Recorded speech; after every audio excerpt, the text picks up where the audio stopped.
ಎಲ್ಲರಿಗೂ ನಮಸ್ಕಾರ. ನಾನೀಗ ನೋಡಿ ಒಂದು ಸ್ವಲ್ಪ ದಪ್ಪದಲ್ಲಿ ಒಂದು ಸ್ವಲ್ಪ ದಪ್ಪ ಆಗಿರೋದು ಎಳೆ ಹೀರೆಕಾಯಿ ತೊಗೊಂಡಿದ್ದೀನಿ.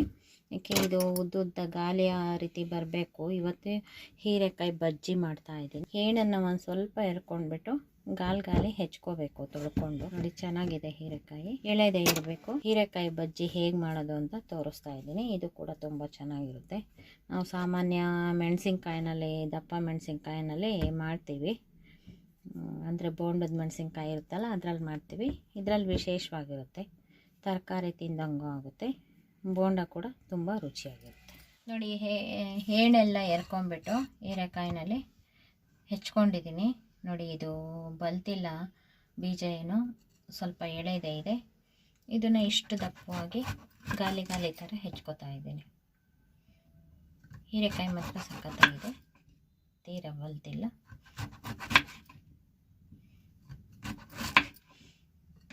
ನೋಡಿ ಇದು ಮುಂಭಾಗದ್ದು ಈ ರೀತಿ ಇದೆ, ಲಾಸ್ಟಿಂದು ನೋಡಿ ಈ ರೀತಿ ಚಿಕ್ಕದಾಗಿರುತ್ತೆ. ಅದಕ್ಕೆ ಇದನ್ನು ಮೆಣಸಿನ್ಕಾಯಿ ಥರ ಉದ್ದುದ್ದಕ್ಕೆ ಹೆಚ್ಕೋತಾ ಇದ್ದೀನಿ. ಇದು ಕೂಡ ಚೆನ್ನಾಗಿರುತ್ತೆ. ನೋಡಿ ಚಿಕ್ಕದೆಲ್ಲ ಈ ರೀತಿ ಹೆಚ್ಕೊಂಡು ದೊಡ್ಡದೆಲ್ಲ ಈ ರೀತಿ ಗಾಲಿ ಥರ ಹೆಚ್ಕೋತಾ ಇದ್ದೀನಿ. ಹೆಚ್ಚಿ ರೆಡಿ ಮಾಡ್ಕೊಳ್ತೀನಿ. ನೋಡಿ ಒಂದು ಹೀರೆಕಾಯಿನಲ್ಲಿ ಇಷ್ಟು ಹೋಳುಗಳಾಗಿದೆ, ತುಂಬ ಚೆನ್ನಾಗಿದೆ. ಇದು ಹಿಂಭಾಗದಲ್ಲಿ ತುಂಬ ಚಿಕ್ಕದಾಗಿರುತ್ತಲ್ಲ ಅದನ್ನು ಈ ರೀತಿ ಉದ್ದುದ್ದ ಹೆಚ್ಕೊಂಡಿದ್ದೀನಿ. ಇದೆಲ್ಲ ಗಾಲಿ ಥರ ಹೆಚ್ಕೊಂಡಿದ್ದೀನಿ. ನೋಡಿ ಒಂದಿಷ್ಟು ದಪ್ಪ, ತೀರ ತೆಳುಗೂ ಹೆಚ್ಕೋಬಾರ್ದು, ತೀರ ದಪ್ಪಗೂ ಹೆಚ್ಕೋಬಾರ್ದು. ಇಷ್ಟಿಷ್ಟು ದಪ್ಪ ಹೆಚ್ಕೊಂಡ್ರೆ ಸಾಕು. ಈಗ ನಾವು ಹಿಟ್ಟನ್ನು ಕಲಸೋಣ. ಅದಕ್ಕೆ ಏನೇನು ಹಾಕಬೇಕು ಅಂತ ತೊಗೊಳ್ತಾ ಇದ್ದೀನಿ. ನೋಡಿ ಕಡಲೆ ಹಿಟ್ಟು ಒಂದು ಬಟ್ಲು ತೊಗೊಂಡಿದ್ದೀನಿ, ಒಂದು ಬಟ್ಲು ಕಡಲೆ ಹಿಟ್ಟು ತೊಗೊಂಡಿದ್ದೀನಿ. ಇದನ್ನು ನಾವು ಕಲಿಸ್ಕೋಬೇಕು. ಇದಕ್ಕೆ ಮಿಕ್ಕಿದ ಇಂಗ್ರೀಡಿಯೆಂಟ್ ಏನು ಹಾಕಬೇಕು ಅಂತ ಹೇಳ್ತಾ ಇದ್ದೀನಿ. ಬಜ್ಜಿ ಒಂದು ಸ್ವಲ್ಪ ಗರಿಯಾಗಿ ಬರಬೇಕು ಅಂತ ನೋಡಿ ಒಂದೇ ಒಂದು ಸ್ಪೂನಷ್ಟು ಅಕ್ಕಿ ಹಿಟ್ಟನ್ನು ಇದರೊಳಗಡೆ ಬೆರೆಸ್ಕೊಳ್ತಾ ಇದ್ದೀನಿ. ಅಕ್ಕಿ ಹಿಟ್ಟು ಹಾಕದೆ ಕೂಡ ಮಾಡ್ಬೋದು. ಅಕ್ಕಿ ಹಿಟ್ಟು ಹಾಕೋ ಉದ್ದೇಶ ಅಂದರೆ ಒಂದು ಸ್ವಲ್ಪ ಕ್ರಿಸ್ಪಿಯಾಗಿ ಬರುತ್ತೆ. ನೋಡಿ ಇಷ್ಟು ಖಾರದ ಪುಡಿ, ಒಂದೇ ಒಂದು ಸ್ವಲ್ಪ ಸೋಡಾ, ಇದಿಷ್ಟನ್ನು ಕೂಡ ಇದೇ ಹಿಟ್ಟೊಳಗಡೆ ಹಾಕ್ತಾ ಇದ್ದೀನಿ.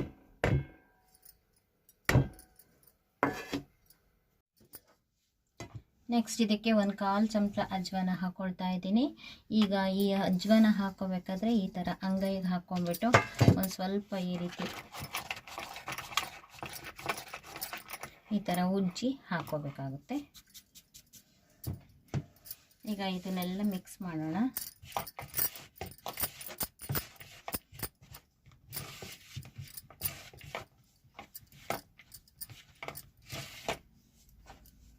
ಆಮೇಲೆ ಒಂದೊಂದು ಸ್ವಲ್ಪನೇ ನೀರು ಹಾಕ್ಕೊಂಡು ಗಂಟಿಲ್ದಂಗೆ ಕಲಿಸ್ಕೋಬೇಕು.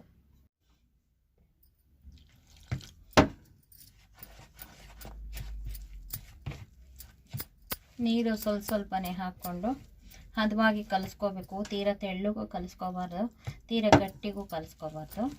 ನೋಡಿ ಗಂಟಿಲ್ದಂಗೆ ನೀಟಾಗಿ ಕಲಿಸ್ಕೋಬೇಕು.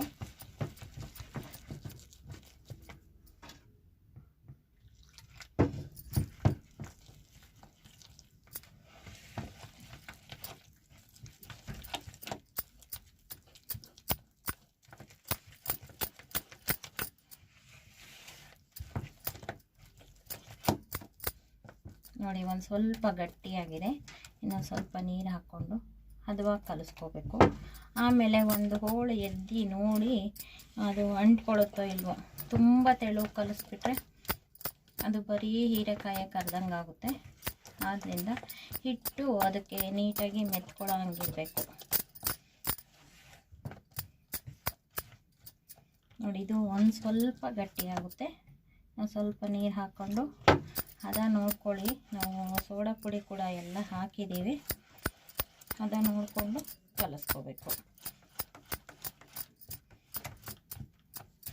ನೋಡಿ ಇವಾಗ ಹದವಾಗಿದೆ ಹಿಟ್ಟು.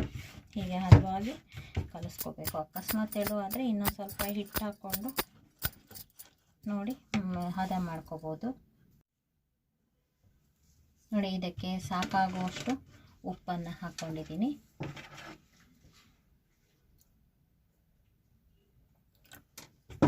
ಸಣ್ಣ ಉಪ್ಪು ಹಾಕಿದ್ದೀನಿ. ಎಣ್ಣೆ ಕಾಯೋ ತನಕ ಈ ಹಿಟ್ಟು ನೆನೆಯುತ್ತೆ ಅಷ್ಟೇ, ಅದಕ್ಕಿಂತ ಮುಂಚೆ ಕಲಸಿಟ್ಕೋಬಾರ್ದು. ಎಣ್ಣೆ ಕಾಯೋ ತನಕ ನೆಂದರೆ ಸಾಕು. ಈಗ ನೋಡಿ, ಈ ಒಂದು ಹೀರೆಕಾಯಿ ಹಾಕಿ ಹಿಂಗೆ ಎದ್ದು ನೋಡಬೇಕು. ನೋಡಿ, ಹೀರೆಕಾಯಿಗೆ ಚೆನ್ನಾಗಿ ಹಿಟ್ಟು ಮೆತ್ಕೊಳ್ಳುತ್ತೆ. ಈ ರೀತಿ ಇರಬೇಕು.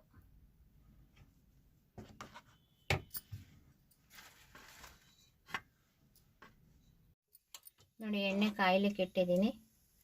ಕಲಸಿರೋ ಹಿಟ್ಟು ಕೂಡ ಹದವಾಗಿದೆ. ಒಂದು ಹೀರೆಕಾಯಿ ಹೋಳು ಎದ್ದು ತೋರಿಸಿದ್ದೀನಿ ನಿಮಗೆ. ಈಗ ಹೀರೆಕಾಯಿ ರೆಡಿ ಇದೆ. ನಾನಿವತ್ತು ಗೋಲ್ಡ್ ವಿನ್ನರ್ ಎಣ್ಣೆ ಹಾಕಿದ್ದೀನಿ.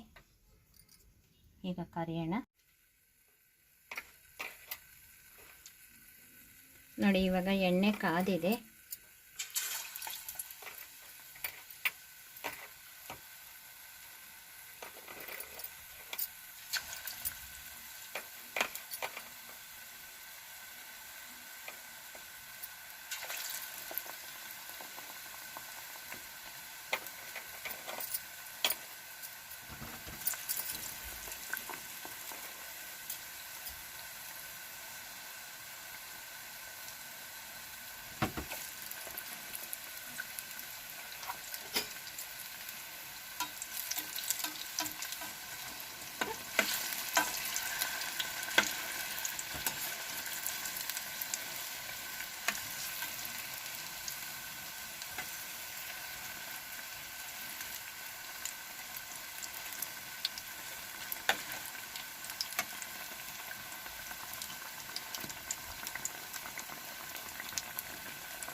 ನೋಡಿ, ತುಂಬ ಚೆನ್ನಾಗಿ ಬರ್ತಿವೆ.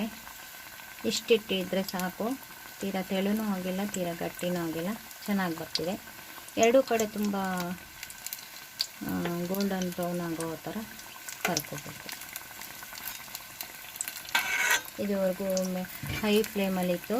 ಈಗ ಒಂದು ಸ್ವಲ್ಪ ಮೀಡಿಯಮ್ ಊರಿನಲ್ಲಿ ಕರೆದ್ರೆ ತುಂಬ ಚೆನ್ನಾಗಿ ಬೇಯುತ್ತೆ. ಸಖತ್ತಾಗಿ ಬರ್ತಿದೆ.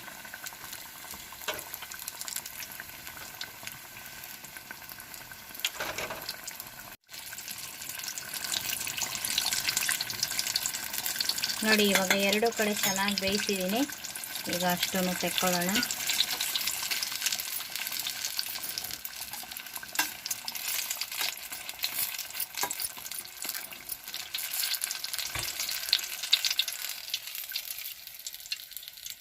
ನೋಡಿ, ಸಖತ್ತಾಗಿ ಬಂದಿದೆ ಮಾತ್ರ. ಏನು ಚೆನ್ನಾಗಿದೆ ಗೊತ್ತಾ?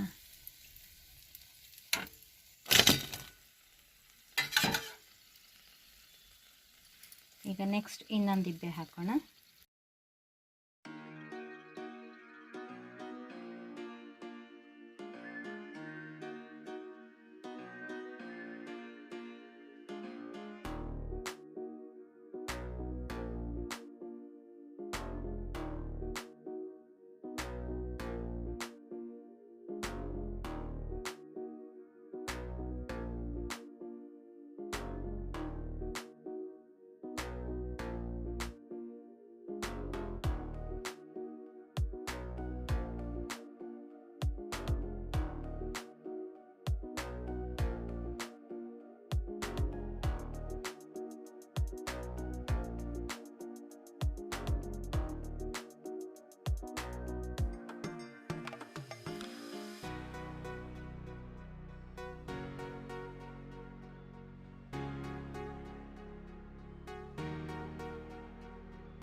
ನೋಡಿ, ಮಿಕ್ಕಿದ ಪೀಸೆಲ್ಲ ಸಣ್ಣ ಸಣ್ಣದು ಹೀಗೆ ಎದ್ದು ಹಾಕಿದ್ದೀವಿ.